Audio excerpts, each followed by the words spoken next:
Welcome to xGameZones, hub to latest popular games, reviews, preview and news. The Forbidden Arts. I always need to look up the company behind a game before I review. For me, it's a must. Stingbot Games is a tiny indie company, which means it gets a lot of grace on certain things. However, there are certain basics that need to be covered in order for me to even consider a game worth the money and time. Controls, art, music, writing, player experience. For most of those, Stingbot does surprisingly well. However, where they fail to meet standards, well, in some cases, it's a pretty big miss. The controls are nice and simple and easy to manage even for someone like me who has the reflexes of a squirrel on meth.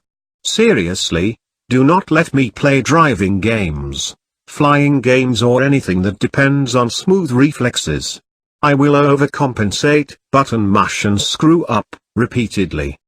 Please subscribe in our YouTube channel and follow and like us on Facebook #xGameZones. Visit our site at www.xgamezones.com for more gaming review.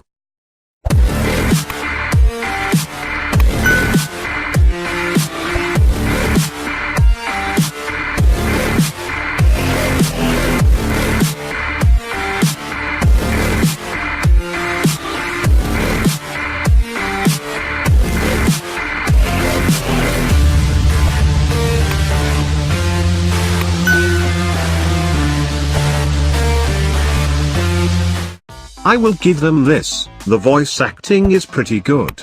I typically hate voice acting because it's so over the top, and at first I thought it might be bland or cheesy, but it isn't the voice actors. They have lovely voices that I really wouldn't mind listening to for a decent length of time. It's the script. It's bad. The more I learned about the story, the more I wondered if it was actually someone's fanfic mashup. You are Phoenix who shoots fireballs like a certain fighter of streets.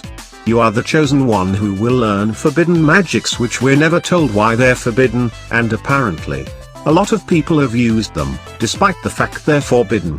Though, I understand, limited only to people who go out of their way to learn them doesn't quite have the same ring.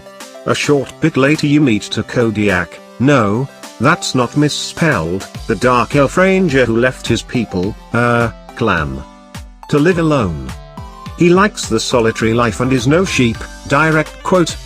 If you know fantasy, you know exactly who this is supposed to be.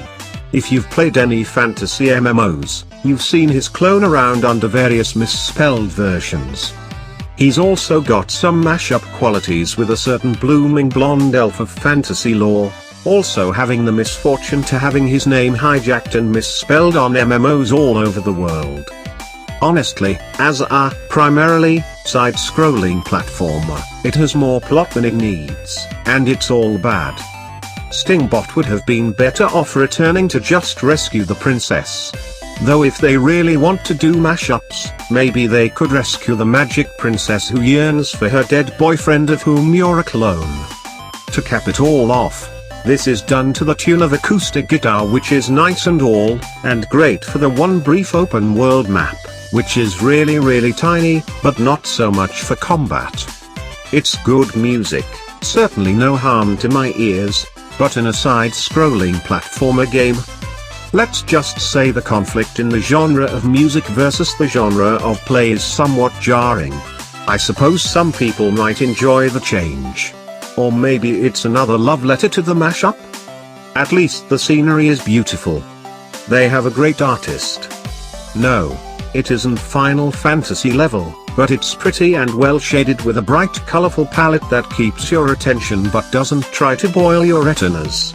Sure, the settings and characters are simple once you get past the mashups, but they work aesthetically. If you have any comments or suggestion, feel free to comment below.